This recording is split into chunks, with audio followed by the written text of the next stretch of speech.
Hayaan niyo pong umpisan ko yung aking talk sa isang sharing.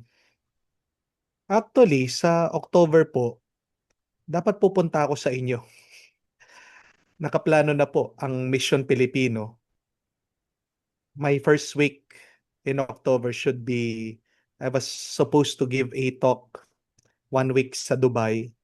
And then the second week of October, dapat pupunta ako sa Jabal Ali. Nakaset na po, nagpaalam na ako sa obispo. No, tapos susulat na po ako sa nunsyo, nakaset na. But all of a sudden, alam natin nangyari last February 28, pumutok yung gera dyan sa Iran, sa Middle East, no, with Israel and the US.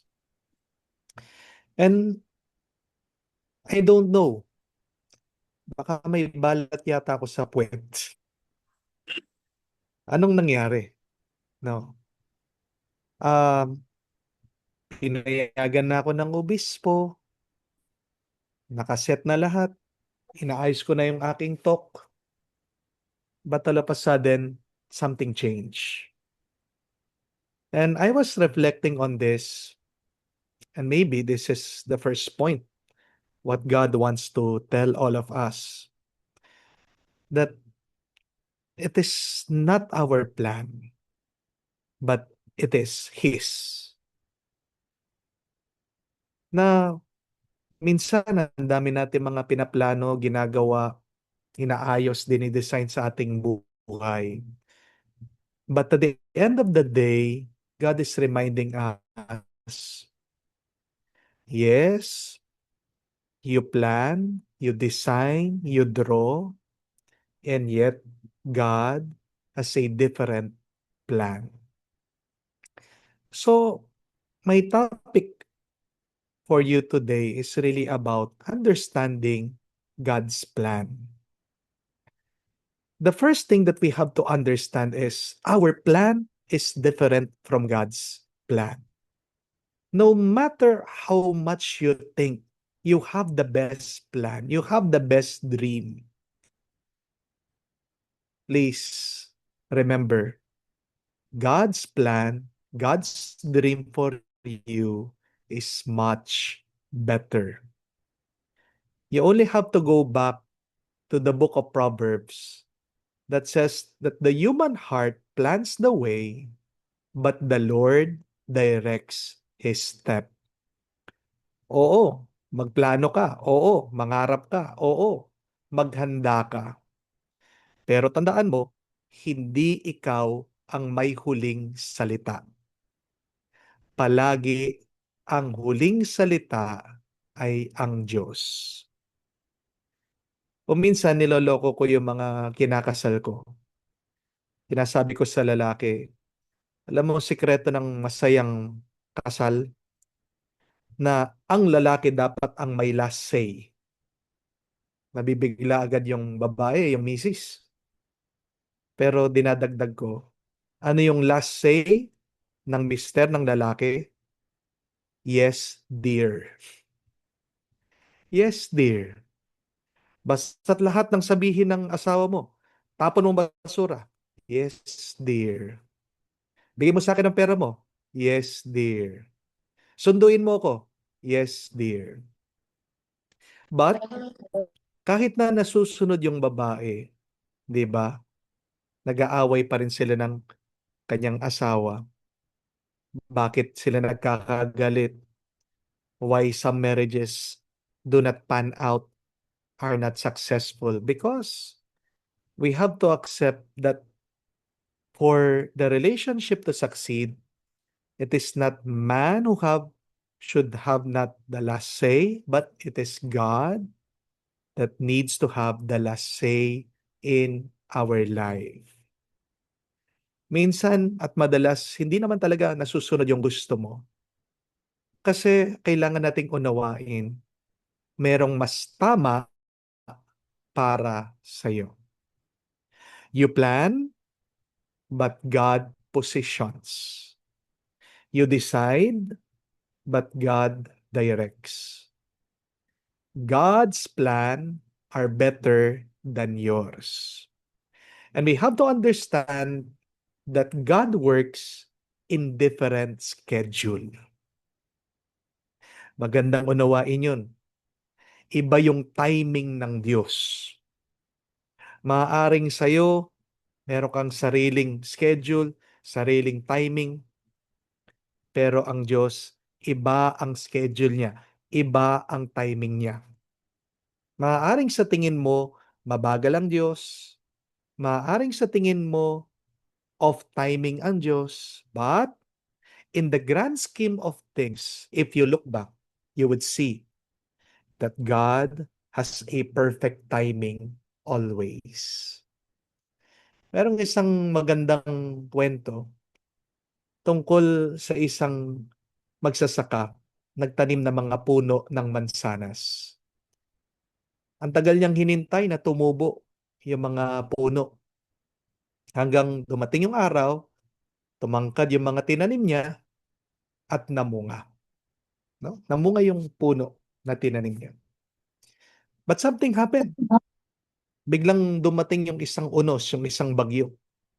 At nasira yung mga 5 puno na tinanim nito magsasaka. Biglang tumumba at nasira lahat yung mga mansanas. Talagang very depressed itong magsasaka. Kasi hinintay niya maraming taon. But you know what? After a few months, may napansin yung magsasaka. Doon sa lupain niya, napansin niyang tumutubo napakaraming halaman.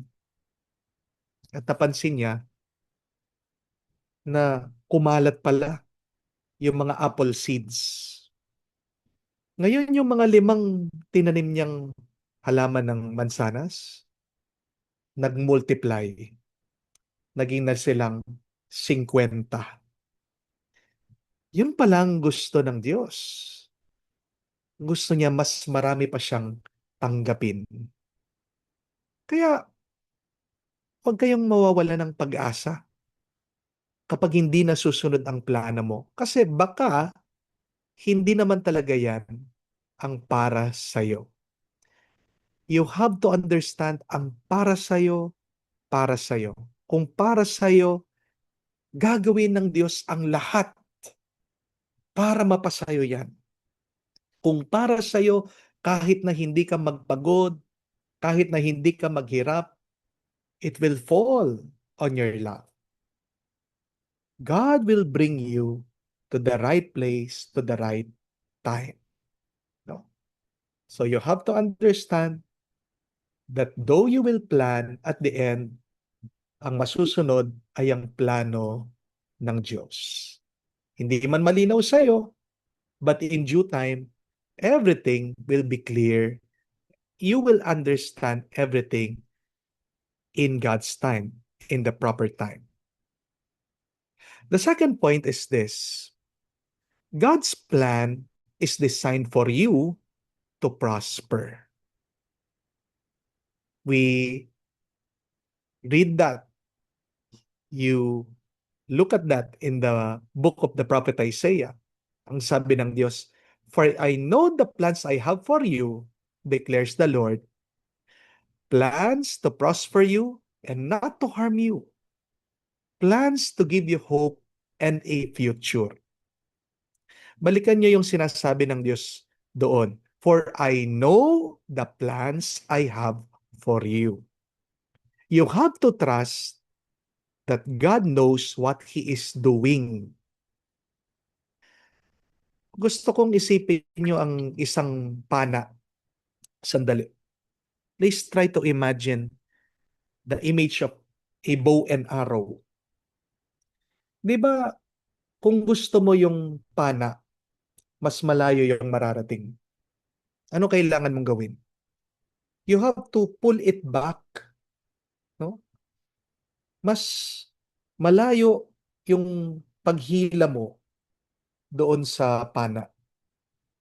Pag binitawan mo, mas malayo yung mararating.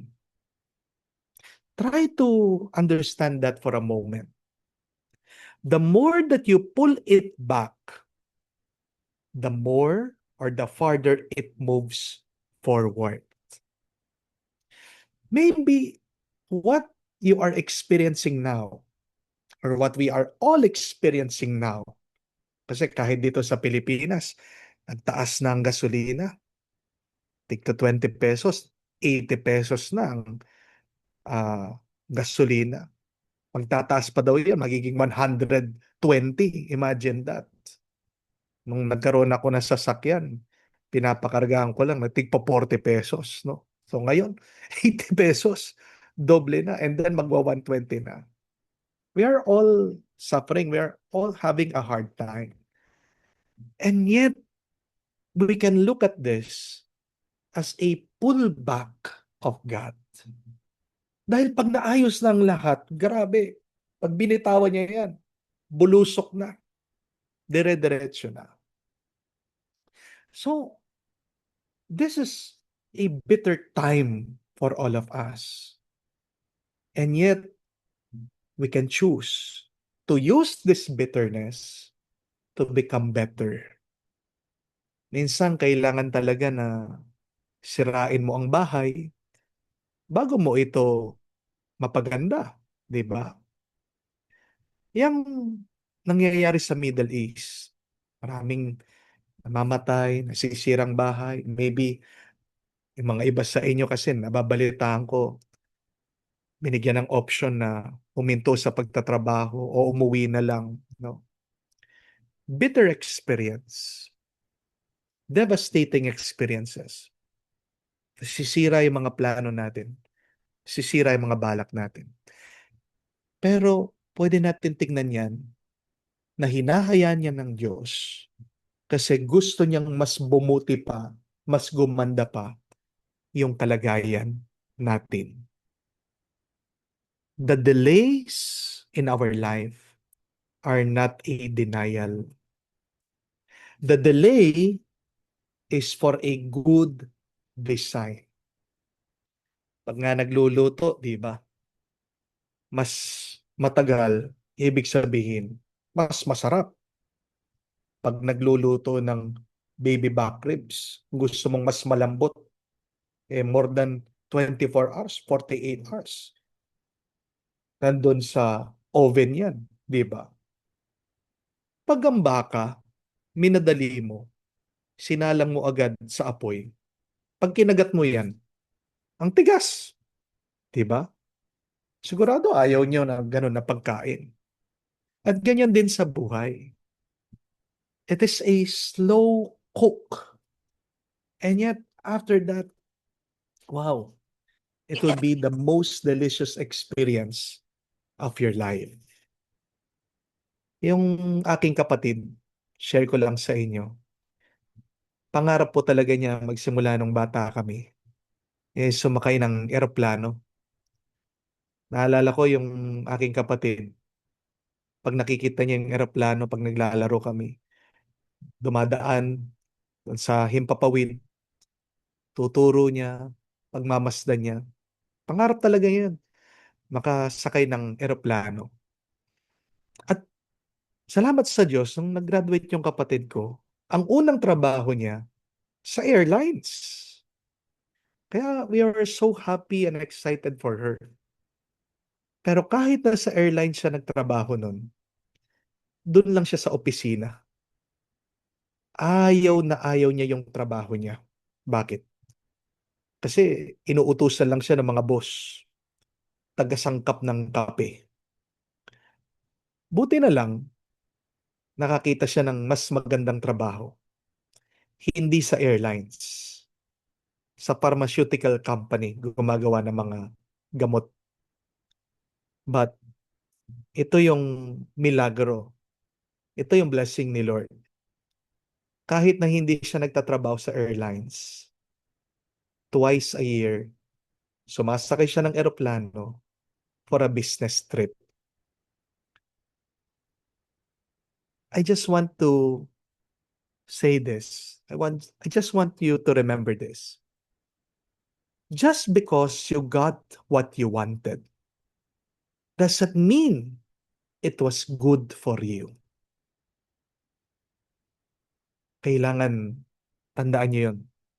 Minsan, hindi ibig sabihin nakuha mo yung gusto mo. Yun na yung makakabuti sa'yo. Many times, we get what we want, but what we get does not really help us, does not really benefit us. Does not really help to deepen our faith, to sanctify our souls, di ba? What you want may please you for a moment, but what God wants will bless you for a lifetime. Tandaan niyo yun. Yung kasing gusto mo, panandali ang tuwa lang yan, panandali ang saya. Pero yung gusto ng Diyos, kahit na matagal bago mo makuha yan, matagal bago niya ipagkalob sa'yo, pag naman binigay niya sa'yo, yan ay blessing na hindi madaling mawala. Yan ay biyaya na pangmatagalan. So, choose always to trust God's plan. It may be hard and difficult, and yet the hard and difficult we know are always truly rewarding. Third point, do not be afraid to trust and to follow God's plan. Huwag kayong matakot sa kung ano man ang binibigay ng Diyos sa iyo sa kasalukuyan. Because when God calls us, He assures us. You go back, you open your Bible, read. Like for example, when God called Abraham, God said, "Do not be afraid, Abraham. I am your shield." Ganda, no? Tinawag si Abraham, pero sinabi, ako magtatanggol sa iyo. When God called Moses, God also said, "Do not be afraid. I will be with you." When God called Joshua, ano ang sabi ng Diyos? Be strong and courageous. Do not be afraid, for the Lord God is with you. Remember Mama Mary, nung inanyayahan ng anghel si Maria, ganyan din ang kanyang opening na salita. Do not be afraid, Mary. You have found favor with God. And also remember Saint Peter, when they were fishing in the lake, Jesus said to him, "Do not be afraid. From now on, you will fish for people." Kapag tinatawag tayo ng Diyos, hindi naman niya tinatanggal yung takot eh. Palagi nandyan yung takot. Pero pag tinatawag tayo ng Diyos, binibigyan niya tayo ng lakas para harapin yung mga nakakatakot na kalagayan sa ating buhay. Ang tawag ng Diyos ay laging mas malaki, mas makapangyarihan kesa doon sa mga iniiwasan mo. Kaya palagi kang umasa sa Kanya. Umasa ka, naniniwala ang Diyos, pagkakalooban Kanya ng lakas para malampasan mo ano man yung mga kinakatakot mo sa buhay. Understand that fear is also God's calling for us to be close to Him. 'Di ba kapag natatakot ka, naghahanap ka ng mayayakapan mo, 'di ba? Pag nanginginig ka, gusto mo meron kang katabi. God is using fear to wake us up. Takot na takot kayo, pero tingnan nyo, parang bumalik na naman tayo sa pandemic time. No? Nagro-rosaryo tayo sa Zoom, no? Kahit na nakakulong tayo, kahit na sa social media lang, magkita-kita tayo, magdasal tayo. See, our faith is being, no, strengthened once again.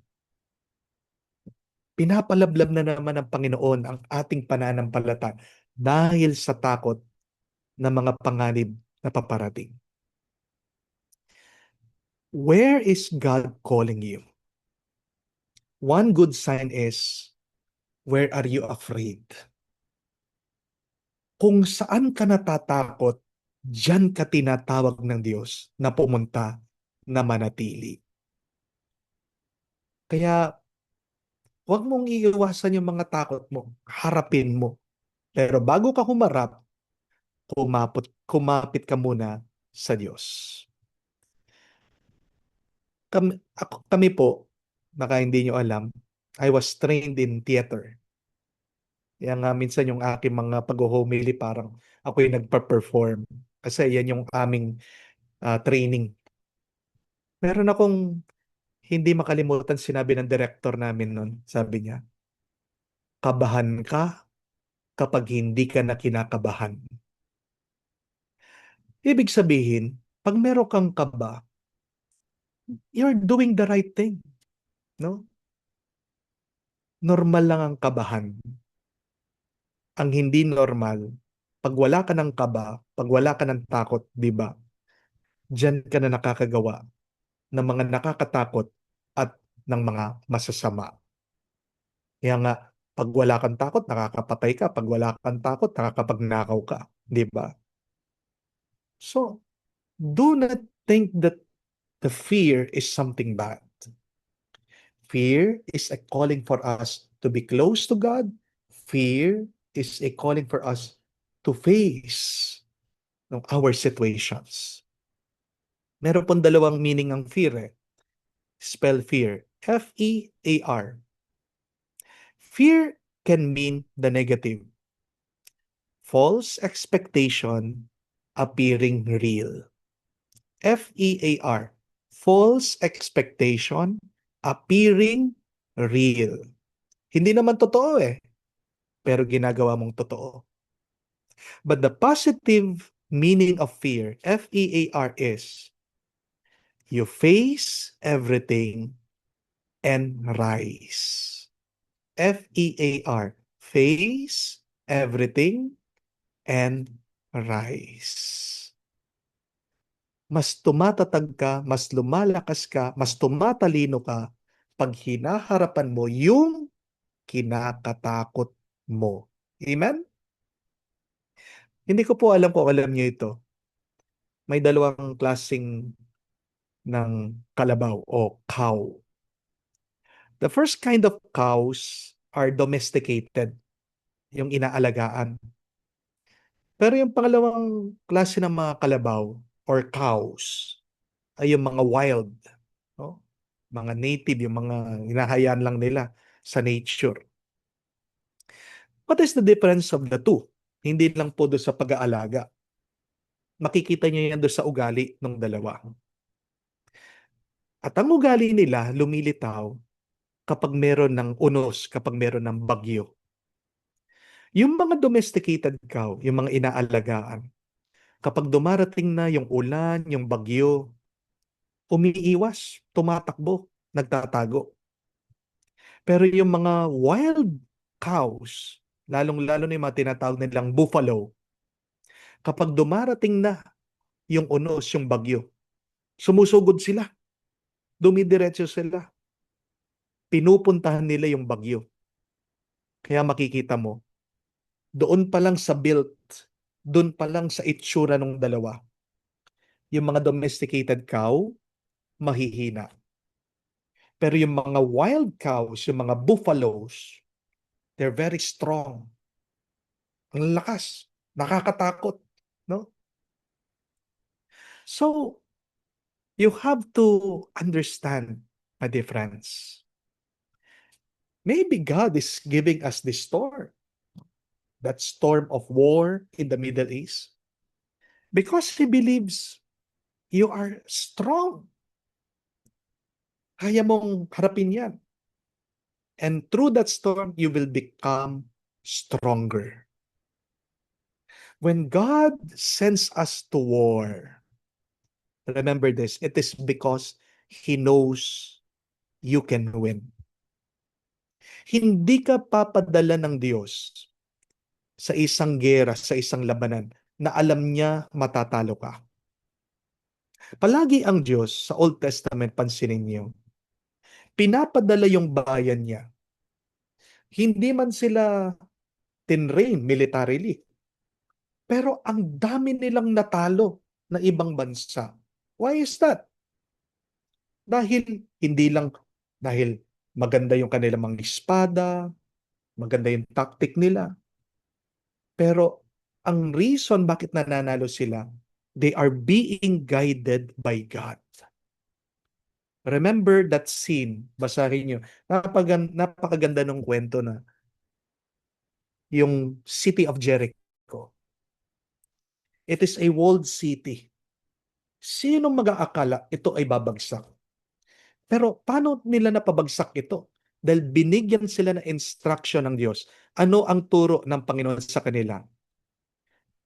In 10 days, you move around the city, mag-procession kayo 10 times, blowing the horn, and on the 10th day, sabi niya, you will charge.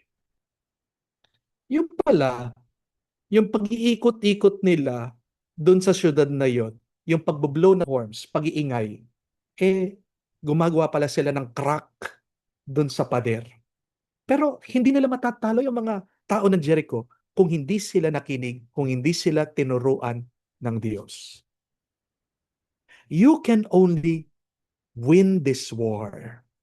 You can only come out triumphant in this battle if you always listen to the instruction of God. Yes, be afraid, but always have the fear of the Lord. What is fear? The positive kind. Face everything and rise. If you can face everything through the grace of God, you will rise. You will resurrect just like Jesus. Fifth point, panglima po. Remember that there is blessings in the breaking. There is blessings in the breaking. Gustong gusto ko yung kwento ni David and Goliath. Maybe you do too. But you have to understand, ito yung maganda doon sa kwento ni David and Goliath. Without Goliath, David won't be king. Dahil natalo ni David si Goliath, dun lang siya naging hari. Pinili si David bilang hari. He was anointed, remember, by Prophet Samuel. And yet, he was only permitted to come to the throne. He was only promoted to royalty after defeating his great enemy. Yung nangyayari sa Middle East, that is your Goliath. And yet, you must trust the Lord. Bibigyan kanya ng maliit na bato. At ano yung maliit na bato nyo? To defeat that giant problem, that giant Goliath. You have done it kanina bago tayo mag-umpisa ng talk. The rosary. Those are your little beads. Those are your little stones to throw against this enemy. Itong panganib, itong mga missiles, no, itong uncertainty na nangyayari dyan sa Middle East. Also remember that Jesus won't be resurrected without his death in the Calvary. Kaya nga, your problems are really a divine upgrade. Ulitin ko yun. Your problems are a divine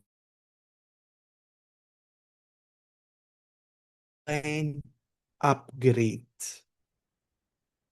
Minsan pag meron ng mga problem tayong bubog, but the only way for you to level up is for you to go through these challenges. As Jesus have told us, unless a grain of wheat dies, it shall not bear fruit. Sabi pa nga ni Jesus those who save their life will lose it, and those who lose their life will save it. Do not look at your loads, but look is to the Lord. Kaya nga, kung gusto mong gumaan yung iyong pakiramdam, kailangan mong palaging tingnan ng Diyos. Kaya bumibigat lang yung iyong nararanasan kasi tinitignan mo na problema yan. The problems are not really problems. They are opportunities.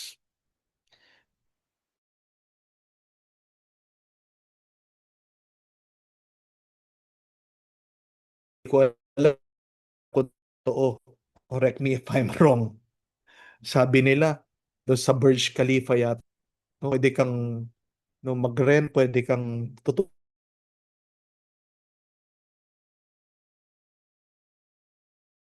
Kaya nga parang gusto kong pumunta no? Sipin mo yun, $9, pwede kang, ayun,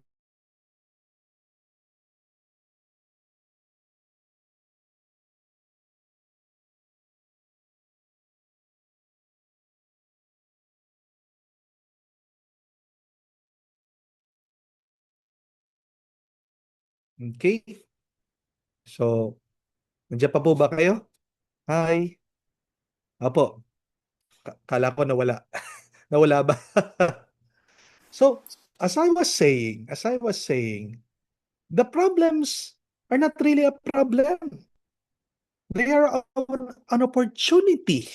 Diba?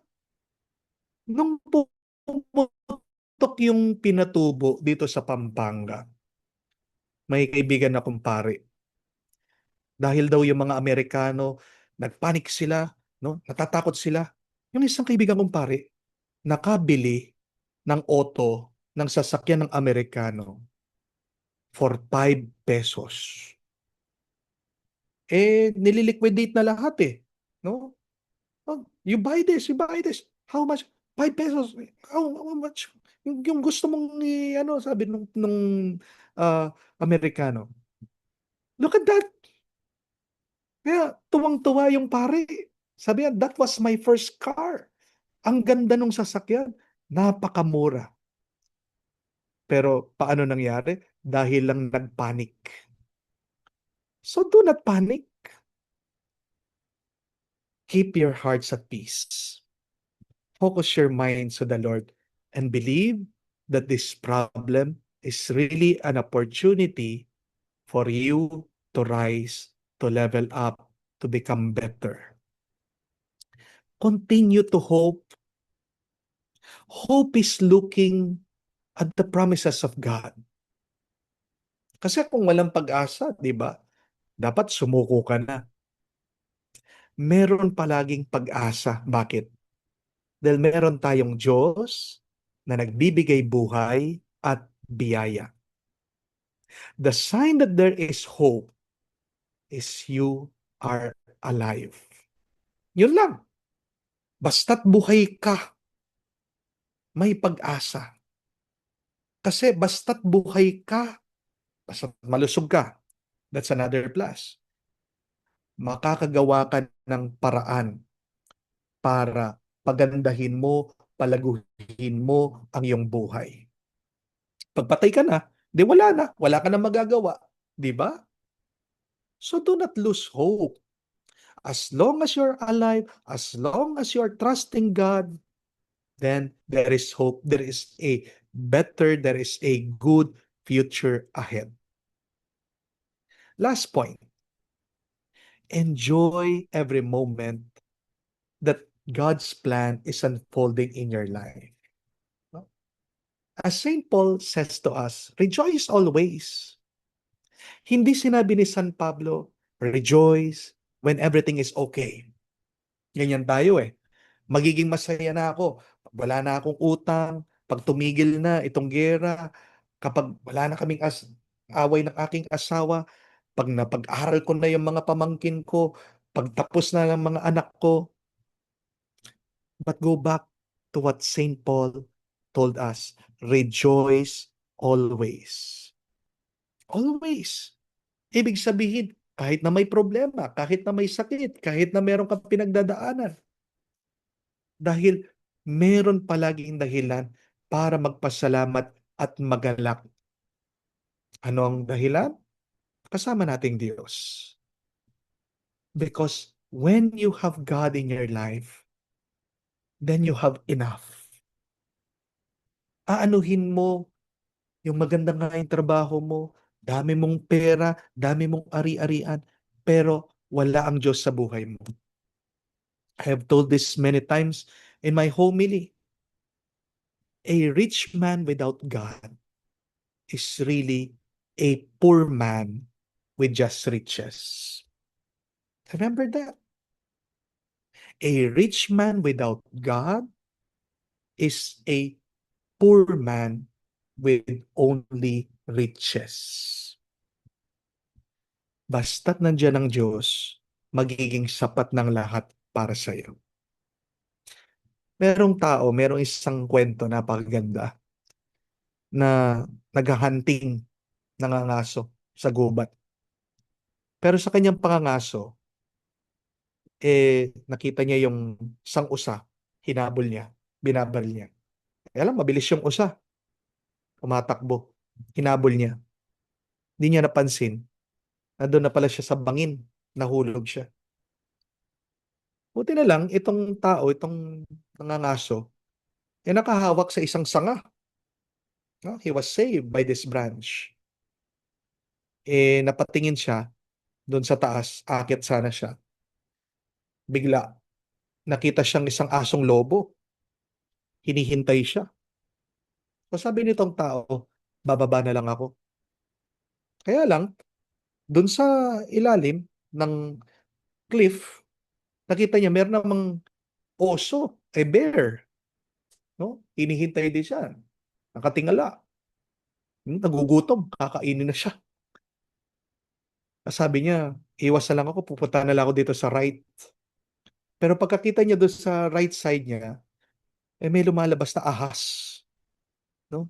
Doon sa butas, papunta sa kanya. O iwas na lang ako, pupunta na lang ako dito sa left, sabi niya. Pagkakita niya doon sa left side niya, meron naman lumalabas na alakdan, scorpions. Ang tanong, kung ikaw yun, saan ka pupunta?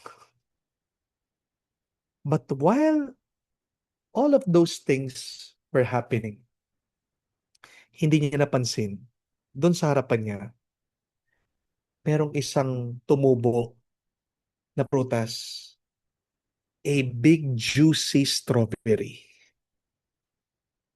Anong ginawa ng tao? Habang nakasabit siya, kinagat niya, kinain niya, and he enjoyed that strawberry. When you cannot control anything in your life, there are two good things that you can do. First, you enjoy the moment. But second, you continue to trust in the Lord. Remember that life is short. Nakasulat na sa Biblia kung hanggang kailan lang ang buhay natin. Sabi, our life is 70, 80 if we are strong. Kaya nga, wag natin sasayangin ang ating buhay sa pag-aalala. Life is actually long, but it becomes shorter. Why? Because we waste a lot of our time. And one wasteful energy, wasteful activity of our time is worrying. Tandaan nyo, ang sabi, that worry is like a rocking chair. You keep on moving it, you keep on using it, it brings you nowhere. Diba? I have chanced upon a very beautiful meaning of life. Ano daw ang kahulugan ng buhay? I always remember this. I always try to reflect and ponder this. Sabi, the meaning of life is this: the enjoyment of the passing of time. Sulat niyo. The enjoyment of the passing of time. Total, lilipas din naman ng oras, di ba? Total, tumatakbo naman ang panahon. Bakit hindi ka mag-enjoy? Naalala ko nga, nung COVID, nung lockdown, confession ko po ito dahil wala kaming ginagawa, natuto ako sumugal. Yung mga kasama namin sa kumbento, tinuruan ako sumugal. Sabi ko, ang saya pala sumusugal. Sabi ko, pero katuwaan lang, no? Total, nandun ka, nakakulong ka, wala kang gagawin. Bakit hindi mo papiliin maging masaya? Hindi ko sinasabi sumugal kayo, ha? Ang sinasabi ko is, try to find what makes you happy while this crisis is going on. Amen? Happy in good things. Choose the happiness that makes God also happy. Amen? Happiness is a choice, but joy is a gift.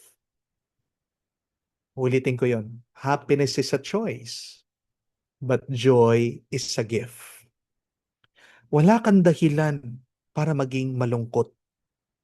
Pag malungkot ka, ibig sabihin, pinipili mong maging malungkot. Kapag malungkot ka, isa pang ibig sabihin, bakit miserable ka? Nagkukulang ka sa presensya ng Banal na Espiritu. Because when the Holy Spirit is present in you, you're a joyful person. Di ba? Kaya nga, pag ikaw ay nabibigatan, ibig sabihin, baka nagkukulang ka sa panalangin. Baka nagkukulang ka sa connection sa Diyos. Do not become a victim of your situation. There's always a choice. Be happy in spite of the crisis. And life will become more beautiful even if there is a war. Let me end this talk with a Bible verse. Sinulat din po ni San Pablo ito, sabi niya, and we know that all things works out for the good for those who love God. Ulitin ko, and we know that in all things God works for the good of those who love the Lord. Bandang huli, ang lahat maaayos din, magiging mabuti para daw sa mga nagmamahal sa Diyos. Kaya nga ang tanong, mahal mo ba talaga ang Diyos? O baka mahal mo lang ang Diyos dahil kailangan mo lang siya. Seek first the kingdom of God and everything will be given to you besides. If you take care of God's business, God will take care of your business. Remember that. Isang mantra o panalangin na pwede niyo pong ulit-ulitin kapag nakakarinig na kayo siguro ng mga racket dyan o pag may narinig kang sumabog. Just say, all will be well. All will be well. All will be well. Magiging maayos din ang lahat. Magiging maayos din ang lahat. Alam nyo, nabibilib din ako, namamangha ako sa mga Muslim, no? Ah, kasi pag may nangyayaring masama sa kanila, no? Kamukha, may napanood ako na news. Hindi ko alam kung nakita niyo yun. Sa Iran, habang nililibing nila yung mga namatay na binomba ng Israel ng Amerika, may biglang pumutok dun sa malapit sa kanila. Sumigaw sila, sabi na, Allah Akbar! Allah Akbar! Alam niyo yung ibig sabihin nun? Siguro alam niyo yung ibig sabihin nun. God is great. God is great. No? I think we need to imitate that. Pag may masamang nangyayari sa buhay natin, those bad things are not there to punish us immediately. But let's always thank the Lord. Let's always praise the Lord when this crisis, these difficulties, these sufferings are passing through our life. Also say, God is great. Pero ako palagi ko sinasabi, God is good, sobra-sobra. God is good, sobra-sobra. Because remember, what you say, you feel. What you feel, you do. What you do, you become. So if you want your life to be great, then say, all will be well. God is good, sobra-sobra. Allow me to end this talk with a prayer. No? Dadasal ko po kayo. Let us together gather ourselves one in prayer. Sa ngalan ng Ama, ng Anak, ng Espiritu Santo. Amen. Ama naming makapangyarihan at mapagmahal, nilalapit po namin sa inyo ang aming mga kapatid na nagtatrabaho sa Middle East, ang mga ama, ina, anak at kaibigan na malayo sa kanilang mga pamilya para lamang mabigyan ng magandang buhay ang kanilang mga mahal sa buhay. Panginoon, sa gitna ng takot, kaguluhan at panganib, ikaw ang kanilang maging kanlungan at tanggulan. Sa bawat tunog ng takot, Panginoon, ikaw sanang maging kapayapaan nila. Sa bawat balitang nakakatakot, Panginoon, ikaw sana maging pag-asa nila. At sa bawat sandali na mga pangamba, O Diyos, ikaw lang sanang maging lakas nila. Ang lahat ng ito ay aming hinihingi sa makapangyarihang ngalan ni Kristo, aming Panginoon. Amen. And may Almighty God bless you now, the Father, the Son, and the Holy Spirit. Amen. Sa inyo pong lahat, maraming salamat po. Every Sunday, I end my Mass with a prayer for the OFW. Dahil karamihan po sa mga nag-online Mass din sa akin ay mga nasa ibang bansa. Be assured of my prayer. No? I am one with you, praying for your safety, and I will be very happy to see you back home here in the Philippines. Napagdasal po natin yan, someday that you would enjoy the fruits of your sacrifices, of your hard work. Sa inyo pong lahat, no, maraming salamat po. Good evening sa inyong lahat, and may the good Lord continue to bless you and to keep you safe there in the Middle East. Thank you po. God bless po. Maraming pong salamat, Father, for Salamat po, with Father. our 277 participants on Zoom, and Thank you most po. are couples po, so times 2. So it's around 500, I would say, that you have some definitely given more of this inspiration, more of the comfort, more of the words na we really needed to hear right in this time of crisis. So, yun po mga kapatid, let's all once again thank Father for, I know it's been late in sa Pilipinas, it's almost 12 midnight, and I hope, Father, this will not be the last, and I hope one day we will see you here in not specifically in UAE, but in any part of this Middle East, to hear you and see you in person, and most likely in the Philippines po when we go back for vacation sometimes. Thank you Okay, po. so maraming po salamat, Father. Maraming salamat po, Father. Thank you, Father. Thank you, Father. Thank you, Father. God bless. Thank you, Father. Thank you po, God bless Father. po. Good night po. Ingat po kayo God dyan. bless po. God bless po. Good night. Father. Thank you, Father. Good ba tayo? Salamat po. Thank you, Father. Thank you, Father. Thank you so much. Thank you po. Thank you, Father. God bless. Okay, let's all open our cameras. Balikan na. Ito pong mabilis-bilis dyan kumuha. And